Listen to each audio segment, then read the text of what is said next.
Hello ladies and gentlemen, and welcome to Hybridicious episode 11. For today's episode, I've decided to go with the 4-3-1-2 formation built around a player who was recommended by a subscriber. So let's jump into the squad. Starting off in goal, I decided to go with Pepe René, and this was a bad decision. Simply put, he was a very erratic keeper. He made tons of mistakes, and I should have gone with De Gea. And the next clip will perfectly demonstrate what I mean by erratic and inconsistent. Right here, he makes a great save from Ronaldinho. Bale gets the corner, and I wish I can say this was the only time he had done something this silly, but it wasn't. So overall, René did not work for me. I've had people who had recommended him to me, but for me, he was just not a good keeper. Next, we move on to the informed Sergio Sanchez, who cost me 18,000 coins. Originally a right back, transferred into the center back position. He has 71 sprint speed and 87 strength, so great physical attributes. He also has 70 dribbling, 75 short pass, and 86 stand tackle. And I love to play that possession game. I love when my center backs can retain possession, dribble, pass, and that's exactly what this guy was really good at. He was able to retain possession, and with those medium work rates, he was pretty much a destroyer. He would push further than Destine, who is the left center back, who stands at 6'4" with medium-high work rates, so he would stay more back on defense. And he has 75 sprint speed with 89 strength, so another defender with great physical attributes. He also has 80 marking and 80 stand tackle. And as far as his defensive abilities goes, he was very consistent. He's also left-footed, playing on the left side, which is also very important to match, as defenders tend to tackle with their stronger foot, and if you play a left-footed center back on the left side, he will be more successful. So overall, for 900 coins, he is a great buy. He has that height, really good in aerial duels, and I would highly recommend him. And next we move on to the left back with Maravel, who is one of my favorite silver defenders, and for good reason. He's 6 foot, he has high work rates, and I will talk about that in a few seconds. In terms of his physical attributes, he has 80 sprint speed and 82 strength, which is really useful, and also very well-balanced skill attributes, with 76 long shots and 90 shot power being the real highlights. As far as high work rates go, I haven't tried a high fullback prior to using him, and he was extremely useful in a sense that he would always get back on defense, but he was always coming up on offense to support the attack. Right here, a perfect example. I get a cross in, it doesn't work out as he's able to defend it, but there we go, my fullback all the way forward, he's able to get that rebound, and he did score quite a few goals, and he was very useful in the team. And we finish off the defense with the recommended player for this episode, Nenad Tomovic. In game, he's 6 foot, he has medium-high work rates, so he's essentially another center back. He has 80 acceleration with 87 strength, so he's very strong, pretty fast. He's able to get to his top sprint speed pretty quickly, and he also has 85 marking and 83 stand tackle. So as far as fullbacks go, that is a great set of attributes to have. As far as silvers go, that is just an incredible set of attributes, and I would probably say he's one of my favorite fullbacks as far as defensive fullbacks go this year. His only weakness was his ball control, but that's not too much of an issue. Next, we move on to the Team of the Season, Borja Valero, who is a twice-released Team of the Season card. So he's fairly inexpensive. His physical attributes aren't the greatest, but he's fairly agile, so that makes him a great dribbler.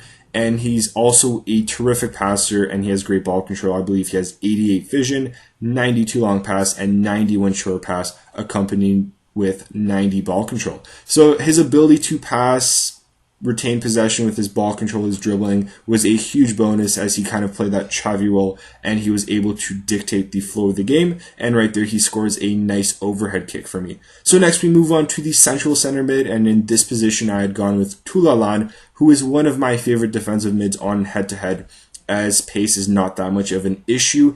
In Ultimate Team, he's pretty good despite the fact that he's really slow. He has medium-high work rates, so he's usually back on defense. 91 interceptions with 88 long pass and 89 stand tackle. Probably one of the most reliable central defensive mid-oriented players I have used this year, as he's always in position. His stand tackle never misses, and his ability to distribute the ball after he gets it from a stand tackle is always a nice bonus. And we finish off the midfield with the informed Marvin Martin, who cost me around 13,000 coins.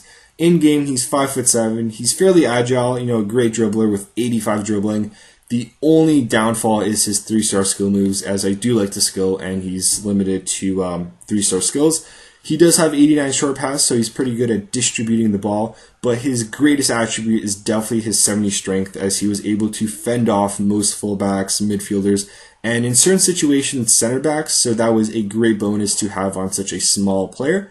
And next we move on to the center forward with Jan Schlauderhoff, and he's going to be the gem of the team as he has to compete against Royce, and Royce is obviously a heavily used player. Very underused Schlauderhoff is, as he has 4-star skill moves, 4-star weak foot, 80 finishing, and 84 curve, accompanied with 84 short pass. So overall, he's a very good player, considering he's fairly cheap. And if you can't afford Royce or you want to try a new player, I would highly recommend him, as he was really good, great positioning, great finisher. His only weakness as a center forward was 54 strength, I believe, as he did get pushed off the ball quite a bit. But other than that, he's a really fun player to use and skill with, and I would highly recommend him. And moving on to the strikers, we start off with Niels Pedersen on the right side. And you guys might be confused with my choice here. I went with Pedersen because he was my favorite silver target man last year. This year, he's 6'2", he has 5-star weak foot, 84 reactions, 80 attack positioning, 80 finishing, and 81 shot power. He fits the bill for every single attribute that you would want on a target man. As far as playing him in a gold team goes, I wouldn't recommend it. He is a great striker, great finisher. He's able to hold his own against most. But if you do have a silver Bundesliga or German team, I would highly recommend him, as he would do really well and a really good target man. And we finish off the team with the second informed Didier Yakanan. I've had my eye on him for quite some time. Finally had an opportunity to use him, and I decided to do so. 4-star weak foot. He's 5'9", so not the tallest of strikers, but that's not an issue, as he is a pace merchant, 86 acceleration, 87 sprint speed, great agility. He also has 70 strength, which is such a huge bonus, and he also has 89 dribbling, 94 long shots, 90 shot power, as well as 82 short pass, and the short pass was a huge bonus, as he was able to play 1-2s quite well. And right there, showing off his long shots and his left foot with a pretty nice shot right there.